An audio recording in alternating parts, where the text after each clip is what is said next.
अस्सलाम वालेकुम दोस्तों, आप सब कैसे हो। आज का जो हमारा लेक्चर है, जो हमने एमसीक्यू सीरीज स्टार्ट की है, आज लेक्चर नंबर 2।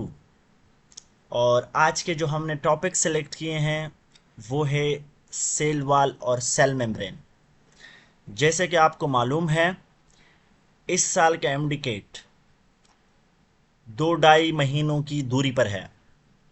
इसलिए हमने हर टॉपिक के एमसीक्यूज खुद जनरेट किए हैं, रिसर्च करके, डिफरेंट बुक्स को देखकर, एनालाइज करके, हर हर डायमेंशन, हर हर एंगल से एक एक टॉपिक पर कम से कम 15-20 एमसीक्यूज इकट्ठे किए हैं। और हमारी ये कोशिश होती है कि हर रोज़ आपको किसी एक अच्छे से टॉपिक पर एमसीक्यूज डिलीवर कर सके। सो चलते हैं अपने लेक्चर की तरफ। MCQs number 1। सबसे पहले आपको एमसीक्यूज का स्टेटमेंट पढ़ना होगा। उसके बाद 4 ऑप्शंस दिए हैं, लेकिन ऑप्शंस पढ़ने के बाद आप नीचे, अगर आपको एमसीक्यूज खुद ना आता हो मेरे लेक्चर से, और तो आपको मैंने हिंट प्रोवाइड किया है। हिंट को समझने और पढ़ने के बाद आपको इस पूरे एमसीक्यूज का खुलासा और अंडरस्टैंडिंग आ जाएगी। साथ में करेक्ट आंसर भी लास्ट में लिखा गया है।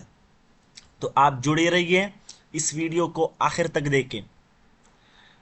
हमारा पहला एमसीक्यूज है, which of the following is a primary component of the plant cell wall. देखो, सिंपल सा एमसीक्यूज है कि प्लांट का सेल वॉल किस चीज से बना हुआ है।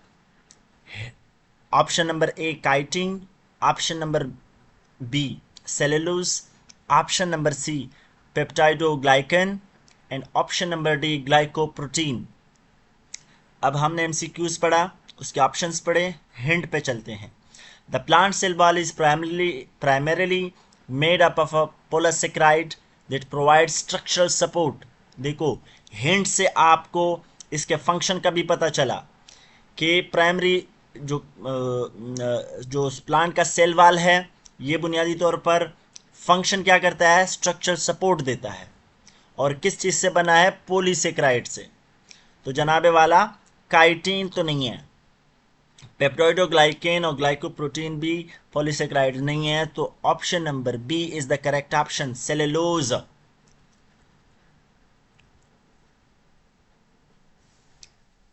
एमसीक्यूज नंबर 2 की तरफ आते हैं। The primary function of a cell membrane is to. Cell membrane का बुनियादी फंक्शन क्या है, काम क्या है। ऑप्शन को पढ़िए। Provide structural support. Option B, control the movement of substance in and out of the cell. Option number C, store genetic information. And option number D, produce energy. Hint को पढ़ते हैं। Think about the barrier that regulates exchange between the cell and its environment. देखो, cell membrane वो component है जो regulate करता है cell और इन्वायरमेंट के बीच में आयन का फ्लो, फ्लूइड्स का फ्लो, किसी और ऑब्जेक्ट का फ्लो। तो the option number B is a correct one, control the movement of substances in and out of the cell. Correct. Question number 3, which of the following structures is unique to prokaryotic cell walls. कौन से वो structure है cell wall में, prokaryotic cell wall में, जो कि unique है, मुनफरिद है। जाहिर सी बात है, यूकेरियोट्स एंड प्रोकैरियोट्स आप जानते होंगे। यूकेरियोट्स में जो हमने पढ़े हैं कि सेल वॉल किस चीज़ से बना होता है, और प्रोकैरियोट जो है वहाँ पे सेल वॉल जो होता है polymer made of sugar and amino acid से बना होता है। So the right option is C, peptidoglycan. Okay, not cellulose, not chitin, not glycoprotein. The right option is C, peptidoglycan.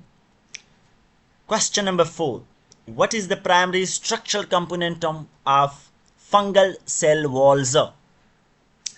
Fungi का सेल वाल का structure बुनियादी तौर पर किस चीज से बना होता है? सिंपल है, लेकिन इंपॉर्टेंट एमसीक्यूज ये अक्सर आते रहते हैं, आपके पास्ट पेपर्स को उठा के देखिए।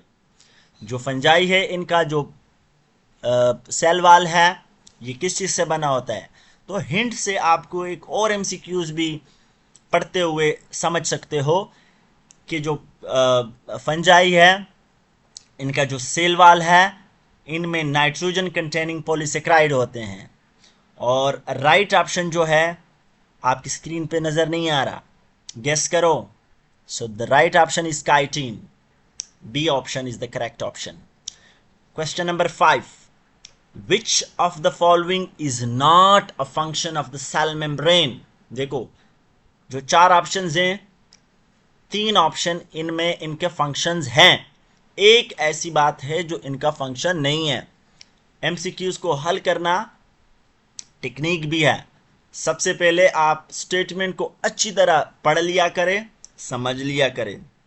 एग्जामिनर अक्सर आपको नॉट करेक्ट ऐसे एमसीक्यू स्टेटमेंट में एमसीक्यूज के स्टेटमेंट में डालते हैं, जिससे आप कंफ्यूज होते हैं, वहां पे गलती करते हैं। So read the statement carefully.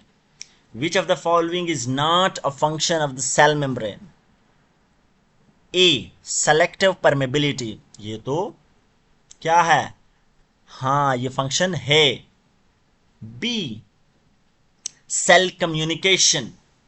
Cell communication, पहले मैंने बताया कि इन्वायरमेंट और सेल के बीच में एक बैरियर बनाता है। So this option is right, not right in the sense of this question. But yes, this is the function of cell membrane, and we are going to list or to see that option that is not a function of cell membrane. C option, DNA replication. No, this is not a function of cell membrane, so the right option is C, without any other complications. One of these functions occur in the nucleus, not the cell membrane, so the right option is C. Question number 6. Which of these molecule is most likely to pass through a cell membrane by simple diffusion? ये important MCQs है।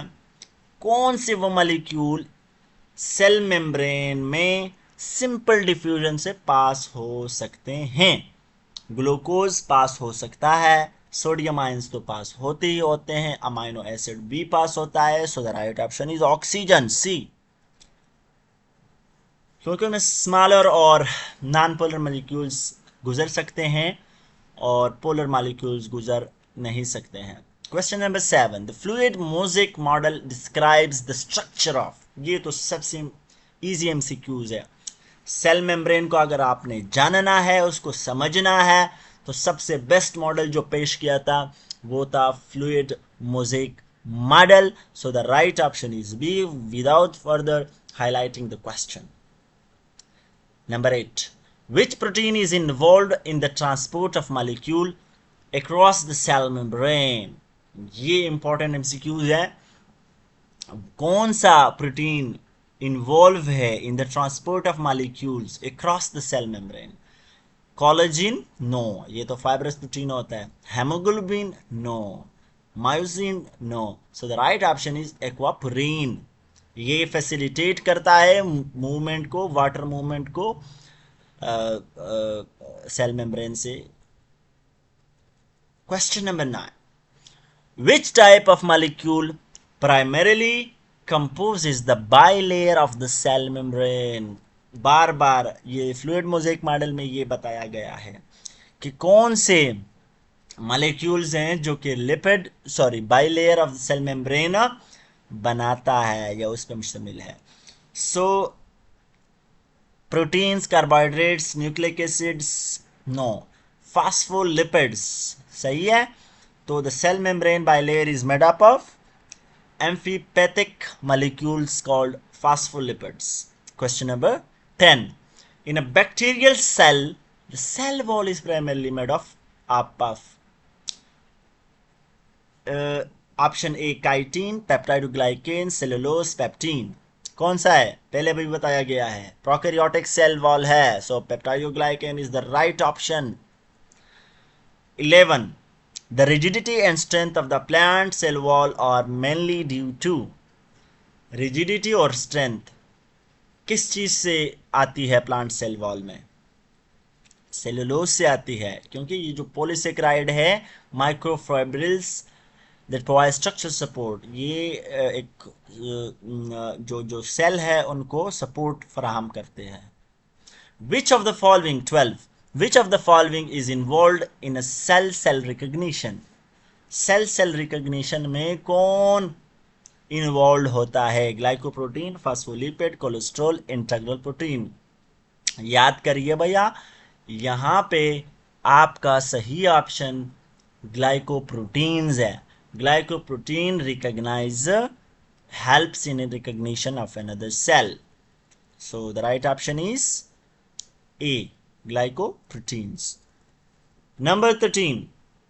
Which component of the cell membrane helps to stabilize its structure and fluidity? Cell membrane, what component of the cell membrane helps to stabilize structure and fluidity? Phospholipids, proteins, cholesterol, glycolipids. So ये पहले भी एक तरह से दूसरे अंदाज से आया था, so the right option is cholesterol. 14. Which structure is present in plant cells but absent in animal cells? ये तो बच्चों वाला MCQs है। सेल मेम्ब्रेन, माइटोकॉन्ड्रिया, राइबोसोम्स ये दोनों में होते हैं, so the right option is C, cell wall. 15. Integral proteins that span the cell membrane are known as। यहां पे peripheral proteins, lipid anchored proteins, transmembrane proteins या glycoproteins. These proteins pass through both layers of lipid bilayer. So the right option is C, transmembrane proteins. Which of the following statement is true about the cell wall? Which of the following statement is true? यानी बाकी तीन गलत हैं, so एक ही सही हो सकता है। It is found in all cells? No. Incorrect. It is composed of phospholipid bilayer? नहीं. It provides structural support to the cell. Yes, this is the right option. It regulates the transport of substance. No, ये नहीं है। So the right जो true है cell wall के बारे में वो है option number C, it provides structural support to the cell. Which organelle is 17? Which organelle is directly involved in the synthesis of the cell membrane? हाँ, which organelle is directly involved in the synthesis of a cell membrane? Mitochondria, Golgi apparatus, endoplasmic reticulum and lysosome. ये important MCQs है, बड़ा बारीक से MCQs है। कौन सा organelle directly involve है सेल मेम्ब्रेन के बनाने में? सो the right option is endoplasmic reticulum. 18. The carbohydrate portions of glycoprotein and glycolipids are located। The carbohydrate portion जो है ना प्रोटीन, ग्लाइकोप्रोटीन और ग्लाइकोलिपिड्स का, वो कहाँ पे है? इनसाइड द सेल है, आउटसाइड द सेल है, with in the lipid bilayer है या इन द साइटोप्लाज्म है? बुनियादी तौर पर मैंने पहले भी बताया था आपको कि ग्लाइकोप्रोटीन दूसरे सेल के रिकॉग्निशन में, कम्युनिकेशन में हेल्प आउट करती है, सो आउटसाइड द सेल ही होगी ना, अंदर नहीं हो सकती। 19. Which type of transport does not require energy? ये तो आपने पढ़ा ही होगा। Active transport requires energy. Endocytosis, exocytosis कुछ और है। So the right option is facilitated diffusion। जो एनर्जी जिसको रिक्वायर हो, या एक तरह से आप कह सकते हो कि फैसिलिटेट किया गया है through energy. So the right option is B. Last MCQs. The semi-permeable nature of the cell membrane is primarily due to। जो हमने ये एक खास वो है इसका फीचर है कि सीमी परमिएबिलिटी होती है सेल मेम्ब्रेन में, यानी कुछ चीज़ें वो छोड़ता है और कुछ चीज़ों को वो रोकता है। ये क्यों, किसकी वजह से है? प्रोटीन्स की वजह से, कोलेस्ट्रॉल की वजह से, फास्फोलिपिड बाइलेयर की वजह से, या ग्लाइकोप्रोटीन की वजह से है? ये जनाब वाला ऑप्शन नंबर सी जो है, फास्फोलिपिड बाइलेयर की वजह से ये सेमी परमिएबल कंसीडर होता है। अब अगर आपने इन एमसीक्यूज को गौर से देखा हो, पढ़ा हो, और मैंने पहले भी कल के लेक्चर में भी मैंने कहा था कि आप रीड करें अच्छी तरह, समझ लें। जब आप समझोगे अपने बुक से, फिर आप यहाँ पे प्रैक्टिस करें, देखें, यहाँ से आप समझोगे भी, यहाँ से आपका टेस्ट भी होगा, यहाँ से आपको दूसरे एंगल्स और डायमेंशंस भी मिलेंगे, यहाँ से आपको एक मोटिवेशन भी मिलेगी जब आपको ये चीज़ें आती हो, क्योंकि these MCQs are well researched, well dug out from all the resources that I have in my library. So ये मैं मेहनत से बनाता हूँ, लिखता हूँ, और फिर हिंट लिखता हूँ, फिर उसका करेक्ट ऑप्शन, फिर आपके लिए वीडियो बनाता हूँ। तो आप जुड़े रहिए इस सीरीज़ के साथ। एग्ज़ाम तक बियोलॉजी का हर जो एस्पेक्ट है, आपको जो टॉपिक्स हैं, ख़ासकर जो इम्पोर्टेंट टॉपिक्स हैं, और मैं कोशिश करता हूं कि सारे के सारे टॉपिक्स आपको करवा दूं, ताकि आपकी जो प्रिपरेशन है वो अच्छी हो। दुआओं में याद रखिएगा। खुश रहो, आबाद रहो। अल्लाह हाफिज़।